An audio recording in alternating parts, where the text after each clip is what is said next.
Hello friends, welcome to solve math with John. நம்ம இந்த வீடியோவில் எதை பற்றி பார்க்க போகிறோம் அப்படின்னா, குரூப் 4ல் ஜென்ரல் ஸ்டடீஸில் யூனிட் 2 புவியியலுக்கான வேர் டு ஸ்டடி தான் இந்த வீடியோவில் நம்ம பார்க்க போகிறோம். புவியியலிருந்து ஒரு 5 கொஸ்டின் கேட்குறாங்க, சரிங்களா? அந்த 5 கொஸ்டினுக்கு ஸ்கூல் புக்கில் நம்ம எந்தெந்த பாடத்தை படிக்கணும், எந்த பாடத்துக்கெலாம் இம்பார்ட்டன்ட் கொடுக்கணும், ஃபஸ்ட்டு எதுக்கு இம்பார்ட்டன்ட் கொடுக்கணும், அதுக்கப்புறம் எதுக்கு இம்பார்ட்டன்ட் கொடுக்கணும், எந்த பாடத்துக்கு நம்ம பாக்ஸ் மட்டும் பார்த்தா போதும், ஸோ இதெல்லாம் பற்றி டீட்டெயிலாக இந்த வீடியோவில் நம்ம பார்க்க போகிறோம். அதுக்கப்புறம் ஒரு பாடத்தை நீங்கள் எப்படி படிக்கணும் அதை பற்றி இந்த வீடியோவில் நம்ம சொல்ல போகிறோம், ஓகேங்களா? ஸோ வீடியோவை ஸ்கிப் பண்ணாமல் கடைசி வரைக்கும் பாருங்கள், அப்போ தான் உங்களுக்கு தெளிவாக புரியும். ஃபஸ்ட் டைமாக நம்ம வீடியோ பார்க்குறீங்க அப்படின்னா மறக்காமல் நம்ம சேனலை சப்ஸ்கிரைப் பண்ணிவிட்டு பெல் ஐக்கானை கிளிக் பண்ணி ஆளுங்கிறத செலக்ட் பண்ணி வச்சுக்கோங்க. அப்போ தான் நம்ம போகிற வீடியோட நோட்டிஃபிகேஷன் எல்லாம் உங்களுக்கு கரெக்டாக வரும். ஓகே, வாங்க ஸ்டார்ட் பண்ணலாம். ஃபஸ்ட்டு புவியியலில் அந்த யூனிட் 2ல் டிஎன்பிசிலேருந்து என்ன சிலபஸ் கொடுத்துருக்காங்க அப்படிங்கிறத ஃபஸ்ட்டு பார்த்தலாம். ஸோ இதுதான் வந்து டிஎன்பிசிலேருந்து கொடுத்த சிலபஸ். அதாவது நாங்கள் புவியிலிருந்து 5 கொஸ்டின் கேட்க போகிறோம் அப்படிங்கிறத சொல்லிட்டாங்க. அதில் என்னென்ன சொல்லியிருக்காங்க அப்படின்னா, புவி அமைவிடம், இயற்கை அமைவுகள், பருவமழை, மழைப்பொழிவு, வானிலை மற்றும் காலநிலை, நீர்வளங்கள், ஆறுகள், மண், கனிம வளங்கள், இயற்கை வளங்கள், காடு மற்றும் வன உயிரினங்கள், வேளாண் முறைகள், போக்குவரத்து, தகவல் தொடர்பு, தமிழ்நாடு மற்றும் இந்தியாவில் மக்கள் தொகை அடர்த்தி மற்றும் பரவல். ஸோ இது வரைக்கும் இங்கேருந்து இந்த அடர்த்தி மற்றும் பரவல் இருக்குல்ல, ஸோ இது வரைக்கும் உள்ள எல்லாமே வந்து நம்மளுக்கு 10th கவர் ஆகிடும், ஓகேவா? 10th ஒரு 7 பாடம் இருக்குது. ஸோ அந்த 7 பாடத்துலேருந்தே சிலபஸில் இருக்க 80% சிலபஸ் வந்து கவர் ஆகிடும், ஓகேவா? ஸோ மீதம் இருக்கிற இந்த பேரிடர் மேலாண்மை, சுற்றுச்சூழல், பருவமழை மாற்றம், புவியியல் அடையாளங்கள், இதுக்கெல்லாம் நம்ம 6th 9th வரைக்கும் உள்ள சில பாடங்களை மட்டும் படித்தா போதும். ஸோ அதெல்லாம் என்னென்ன அப்படிங்கிறத இப்போ நம்ம பார்க்க போகிறோம். ஸோ புவியியலை பொறுத்த வரைக்கும் நீங்கள் ஃபஸ்ட்டு எதுக்கு இம்பார்ட்டன்ட் கொடுக்கணும் அப்படின்னா 10th தான் நீங்கள் வந்து இம்பார்ட்டன்ட் கொடுக்கணும், ஓகேங்களா? 10th ஒரு 7 பாடம் இருக்குது. அதில் மொதல் பாடம் என்ன அப்படின்னா, இந்தியா அமைவிடம், நிலத்தோற்றம் மற்றும் வடிகால் அமைப்பு. ஸோ இதுக்கு நான் 2 ஸ்டார் கொடுத்துருப்பேன். 2 ஸ்டார்னால் என்ன அர்த்தம் அப்படின்னா, இது வந்து ரொம்ப ரொம்ப முக்கியமான பாடம், சரிங்களா? இந்த மொதல் பாடத்தை நீங்கள் ரொம்ப நல்லா படிக்கணும்.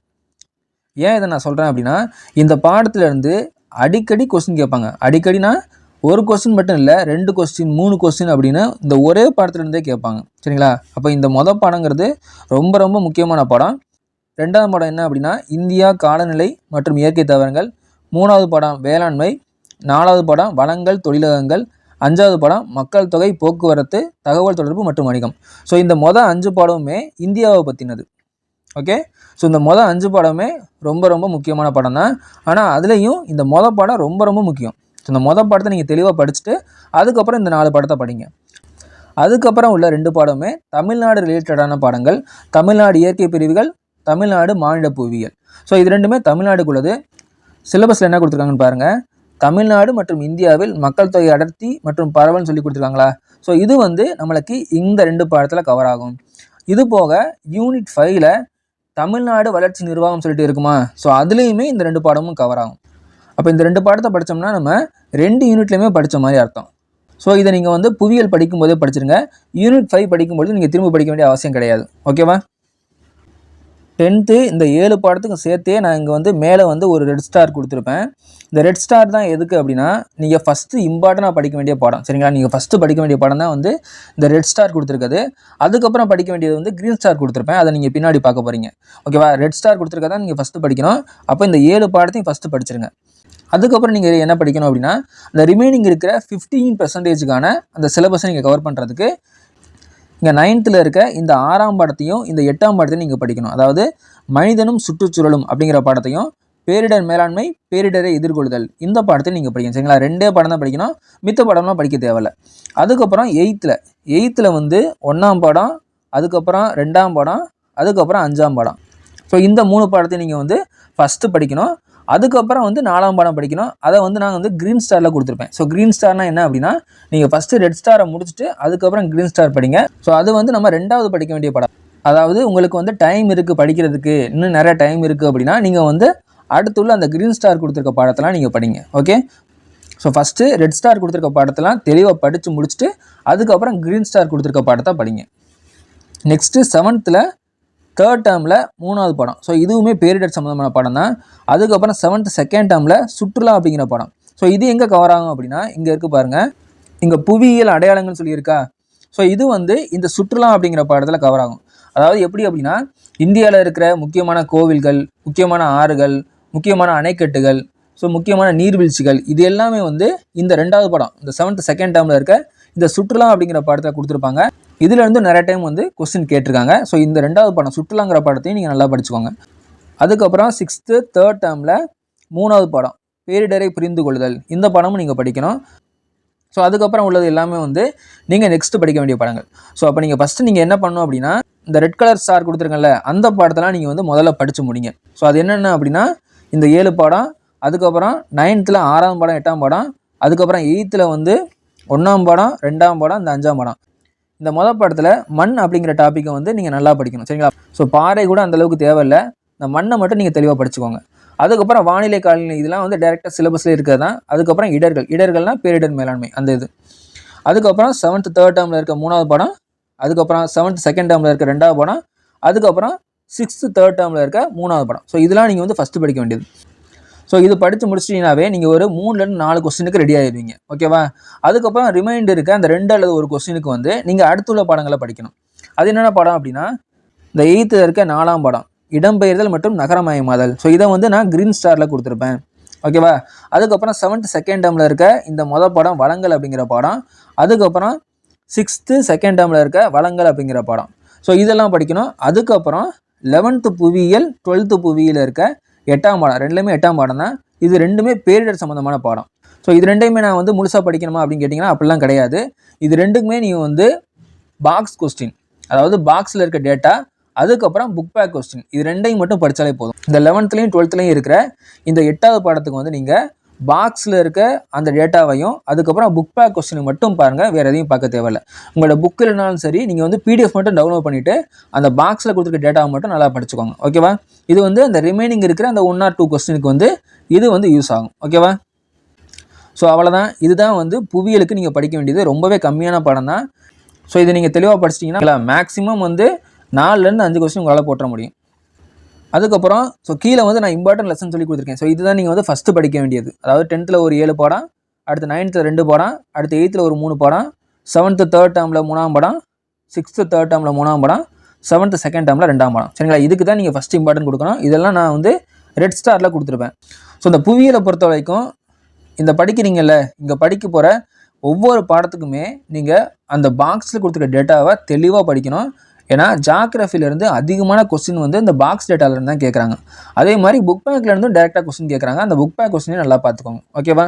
புவியியலுக்கு பாக்ஸ் டேட்டா ரொம்ப ரொம்ப முக்கியம். ஸோ இதை மட்டும் நீங்கள் படித்தாலே போதும் ஓகேவா. அதுக்கப்புறம் ஸோ இதுதான் 10th இருக்க மொதல் பாடம், ரொம்ப ரொம்ப முக்கியமான படம். இதிலேருந்து 3 கொஸ்டின் 2 கொஸ்டின் எல்லா எக்ஸாம்லையும் கேட்டுறாங்க சரிங்களா. ஸோ இந்த பாடத்தை தெளிவாக படிச்சுக்கோங்க. இந்தியா அமைவிடம் நிலத்தோற்றம் மற்றும் வடிகால் அமைப்பு இந்த பாடம் தான். ஸோ இந்த பாடத்தில் எங்கெங்கெல்லாம் நான் கொஸ்டின் கேட்டிருக்காங்கிறத சொல்கிறேன், நீங்கள் நல்லா பார்த்துக்கோங்க. ஸோ இந்த மாதிரி தான் வந்து நீங்கள் படிக்கணும் ஓகேவா. சின்ன சின்ன டேட்டாவாக தான் இருக்கும், ஆனால் அதுலேருந்து கொஸ்டின் கேட்பாங்க. ஃபஸ்ட்டு பாருங்கள், அறிமுகம் சொல்லி கொடுத்துருக்காங்களா.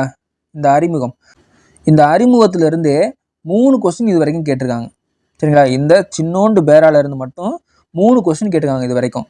என்னென்ன கொஸ்டின் அப்படின்னா இந்தியா வந்து பரப்பளவில் உலகில் எத்தனாவது பெரிய நாடு அப்படிங்கிறது ஒரு கொஸ்டின். எத்தனாவது பெரிய நாடு? இந்தியா பரப்பளவில் உலகின் 7வது பெரிய நாடுன்னு சொல்லியிருக்கா.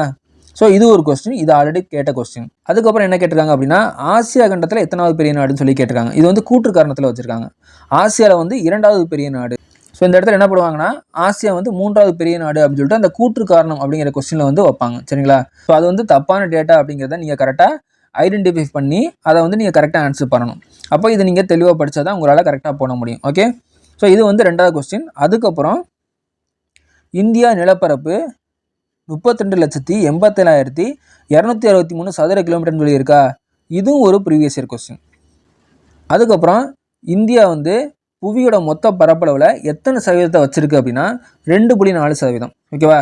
இதுவுமே ஒரு ப்ரீவியஸ் இயர் கொஸ்டின். அப்போது இதிலேருந்து 4 ப்ரீவியஸ் இயர் கொஸ்டின் கேட்டிருக்காங்க. அதில் 3 கொஸ்டின் வந்து டேரெக்டாக கேட்டிருக்காங்க. ஒரு கொஸ்டின் மட்டும் என்ன அப்படின்னா கூற்று காரணத்துலேருந்து கேட்டிருக்காங்க ஓகேவா. அப்போ இந்த சின்ன பேரால் இருந்து மட்டும் 4 கொஸ்டின் கேட்க முடியும் ஓகே, ஆல்ரெடி கேட்டிருக்காங்க. ஸோ அப்போ இந்த பாடம் வந்து எவ்வளோ முக்கியங்கிறத பார்த்துக்கோங்க. மொதல் பக்கத்தில் இந்த சின்ன பேரால் இருந்து மட்டும் இத்தனை கொஸ்டின் கேட்டிருக்காங்க. அதுக்கப்புறம் என்னென்ன கேட்டிருக்காங்க அப்படின்னா இங்கே இருக்க பாருங்கள், இந்தியாவோட நில எல்லை எத்தனை கிலோமீட்ரு? 15,200 கிலோமீட்டர்னு இருக்கா. ஸோ இதுவும் ஒரு ப்ரீவியஸ் இயர் கொஸ்டின்.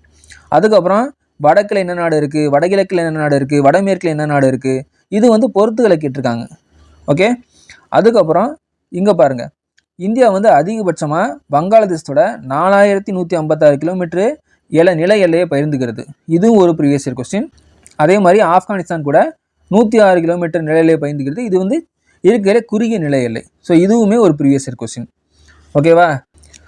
அதுக்கப்புறம் இந்தியாவோட கடற்கரை எல்லை இருக்குல்ல, இங்கே வந்து வங்காள விரிகுடாலேருந்து இங்கே அரபிக்கடல் வரைக்கும், இங்கே வந்து கல்கத்தாலேருந்து இங்கே வந்து குஜராத் வரைக்கும் இந்த நில எல்லை வந்து எவ்வளோ அப்படின்னா 6100 கிலோமீட்டர். சரிங்களா? இதுவுமே கேட்டிருக்காங்க. ஓகே, 3 பக்கம் வந்து நம்ம வந்து இந்தியா வந்து 3 பக்கம் கடல் எல்லையை கொண்டது. அதோட இந்த பரப்பு எவ்வளோ அப்படின்னா 6100 கிலோமீட்டர். ஓகே, ஸோ இந்த மாதிரி ஒவ்வொரு டேட்டாவையும் வந்து நீங்கள் தெளிவாக படிக்கணும். அந்த நம்பர்ஸ் வந்து நல்லா பார்த்துக்கணும். இதில் வந்து 6100, 6150 இந்த மாதிரி தான் வந்து ஆப்ஷன் வந்து மாற்றி இருக்கும். அதே மாதிரி இந்த ஆப்ஷன் எப்படி இருக்கும் அப்படின்னா, இங்கே 4156 இருக்கா, அதே மாதிரி 4516 சொல்லியிருக்கும், 4616 சொல்லியிருக்கும். ஸோ இந்த மாதிரி தான் ஆப்ஷன் மாற்றுவாங்க. அப்போ இதை வந்து நீங்கள் தெளிவாக படிச்சுக்கறணும். அதுக்கப்புறம் இங்கே என்ன அப்படின்னா, கடற்கரையின் மொத்த நீளம், அதாவது தீவு கூட்டங்கள்லாம் சேர்த்து எவ்வளோ அப்படின்னா 7516.6 கிலோமீட்டர். ஸோ இங்கே பாருங்கள், அப்போது இந்த பேஜில் இருந்து மட்டுமே எத்தனை கொஸ்டின் கேட்டிருக்காங்கன்னு. ஸோ இதுலேருந்து ஒரு 4 கொஸ்டின், அடுத்து இது ஒரு கொஸ்டின், இது ஒரு கொஸ்டின், இது ஒரு கொஸ்டின், அதுக்கப்புறம் இதுவும், ஸோ இங்கே இருக்க இந்த கொஸ்டின், அதுக்கப்புறம் இங்கே இருக்கிறது. ஸோ இந்த மாதிரி ஒவ்வொரு டேட்டாவுமே வந்து ஒவ்வொரு கொஸ்டினாக கேட்டிருக்காங்க இந்த பாடத்தில் பேஜிலேருந்து மட்டுமே. ஸோ இந்த பாடத்தை அதனால தான் சொல்கிறேன், ரொம்ப ரொம்ப முக்கியமான பாடம் அப்படி சொல்லிட்டு. ஸோ இந்த பாடத்தை நீங்கள் தெளிவாக படிங்க, கொஞ்சம் டைம் ஆனாலும் பரவாயில்ல, நல்லா தெளிவாக வச்சு படிச்சுக்கோங்க. அப்போது இந்த ஜாகிரஃபியை பொறுத்தளவுக்கு இந்த மாதிரி கொடுக்குற டேட்டாலாம் ரொம்ப ரொம்ப முக்கியம். ஸோ இதெல்லாம் வந்து நீங்கள் நல்லா பார்த்துக்கணும். அதுக்கப்புறம் பாக்ஸ் கொஸ்டின். ஸோ இங்கே இருக்கும் பாருங்கள் பாக்ஸ். நெக்ஸ்ட்டு இந்த மாதிரி பாக்ஸ் கொஸ்டினும் வந்து நிறைய எக்ஸாம்பிளாக கேட்டிருக்காங்க. ஜாகிரஃபியை பொறுத்த வரைக்கும் இந்த பாக்ஸ் கொஸ்டின் வந்து ரொம்ப ரொம்ப முக்கியம். அதுக்கப்புறம் இந்த பாக்ஸ் டேட்டாவும் கொஸ்டினில் கேட்டிருக்காங்க. அதாவது உலகிலேயே மிக பழமையான மடிப்பு மலை எது அப்படின்னா ஆரவழி மலைத்தொடர். இதுவும் ஒரு ப்ரீவியஸ் இயர் கொஸ்டின். இப்போ பாக்ஸ் டேட்டா வந்து ரொம்ப முக்கியம்.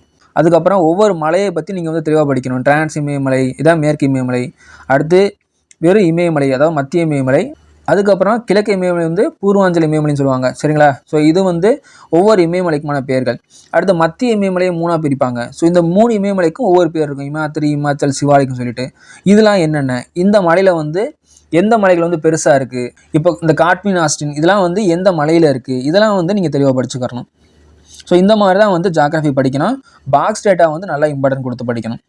அதுக்கப்புறம் இன்னொன்று என்ன அப்படின்னா, இந்த புக்கு வந்து இப்போ நான் காட்டிகிட்டு இருக்க இந்த புக்கு வந்து 2024-25 எடிஷன். ஓகேவா? 2024-25 உள்ள எடிஷன் இப்போ கரண்டில் இருக்குது.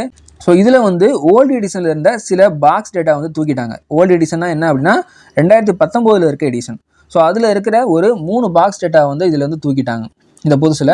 அந்த 3 பாக்ஸ் டேட்டாவே நான் உங்களுக்கு வந்து டெலிகிராமில் சென்ட் பண்ணுறேன், அதையும் பார்த்துக்கோங்க. அதுலேருந்து ஆல்ரெடி நிறைய டைம் ப்ரீவியஸ் இயர் கொஸ்டின் கேட்டிருக்காங்க. ஓகேவா? நம்ம டெலிகிராம் சேனல் லிங்க் வந்து டிஸ்கிரிப்ஷனில் இருக்குது, அதில் ஜாயின் பண்ணிக்கோங்க.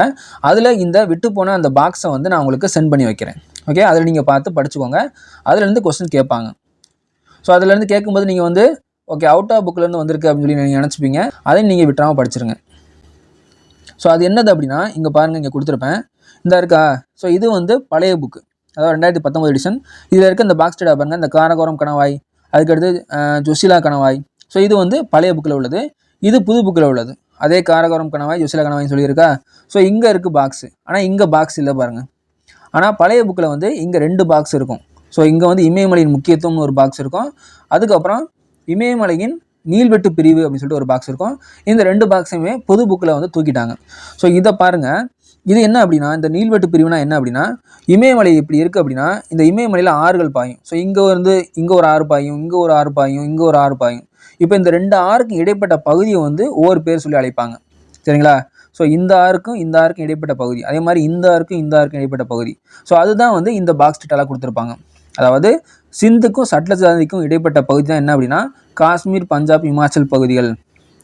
சரிங்களா? இந்த மாதிரி டேட்டா வந்து இப்போ புது புக்கில் இல்லை, இந்த பழைய புக்கில் இருந்துச்சு. ஸோ இதை நான் உங்களுக்கு டெலிகிராமில் சென்ட் பண்ணுறேன், அதில் நீங்கள் பார்த்து படிச்சுக்கோங்க.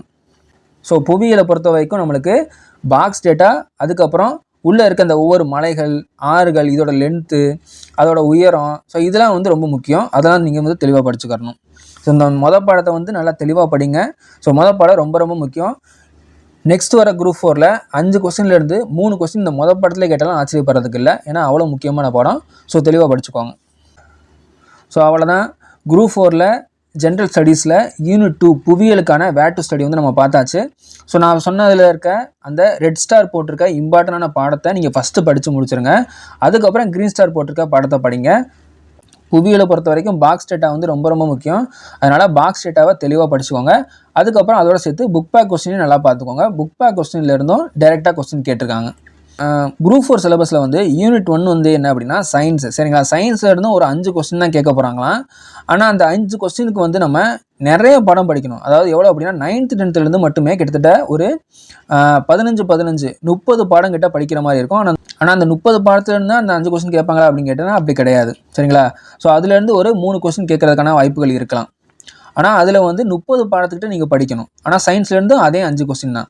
ஆனால் இந்த புவியியலை பொறுத்த வரைக்கும் நீங்கள் 10th இருக்க அந்த 7 பாடத்தை நீங்கள் நல்லா படிச்சிட்டிங்கன்னா உங்களால் 3 கொஸ்டின் போட்டுற முடியும். ஸோ அதனால் இந்த மாதிரி கம்மியான பாடங்களை படித்து நம்ம அதிகமாக எப்படி ஸ்கோர் பண்ண முடியும் அப்படிங்கிற மாதிரி பார்த்து பாடங்களை சூஸ் பண்ணி படிங்க. சயின்ஸில் வந்து நீங்கள் வந்து நிறைய டைம் ஸ்பெண்ட் பண்ணாதீங்க. இல்லை உங்களுக்கு சயின்ஸ் பிடிக்கும், நீங்கள் படிப்பீங்க அப்படின்னா ஒன்றும் பிரச்சனை இல்லை, நல்லா படிங்க. இல்லை உங்களுக்கு சயின்ஸ் வந்து சுமாராக தான் வரும் அப்படின்னா சயின்ஸை விட்டுட்டு மற்ற பாடங்களை நல்லா படிங்க. ஏன்னா சயின்ஸ்லேருந்து வெறும் 5 கொஸ்டின் தான் கேட்க போகிறாங்க. அதில் 3 கொஸ்டின் டேரெக்டாக இருந்து வரலாம், 2 கொஸ்டின் யாருக்குமே தெரியாத மாதிரி தான் கேட்பாங்க. ஸோ எப்போதுமே அப்படி தான் கேட்பாங்க. அதனால் சயின்ஸ் வந்து உங்களுக்கு பிடிக்கும்னா நீங்கள் படிங்க. இல்லை உங்களுக்கு பிடிக்கலன்னா மீதம் இருக்கிற அந்த 5 யூனிட்டை நீங்கள் வந்து நல்லா கான்சன்ட்ரேட் பண்ணி படிங்க. ஓகேவா? ஸோ இதே மாதிரி மீதம் இருக்கிற யூனிட்டுக்கான வேர் டு ஸ்டடி உங்களுக்கு வேணும் அப்படின்னா எஸ்ன்னு சொல்லி கமெண்ட் பண்ணுங்கள். நான் உங்களுக்கு ஒரு கிளியரான வேர் டு ஸ்டடி கொடுக்குறேன். இந்த வீடியோ பிடிச்சிருந்துச்சுன்னா மறக்காமல் ஒரு லைக் பண்ணுங்கள். உங்கள் மாதிரி படிக்கிற உங்கள் ஃப்ரெண்ட்ஸுக்கும் இந்த வீடியோ வந்து ஷேர் பண்ணுங்கள். மறக்காமல் நம்ம சேனலை சப்ஸ்கிரைப் பண்ணிவிட்டு பெல் ஐக்கானை கிளிக் பண்ணி ஆளுங்கிற செலக்ட் பண்ணி வச்சுக்கோங்க. தேங்க்யூ.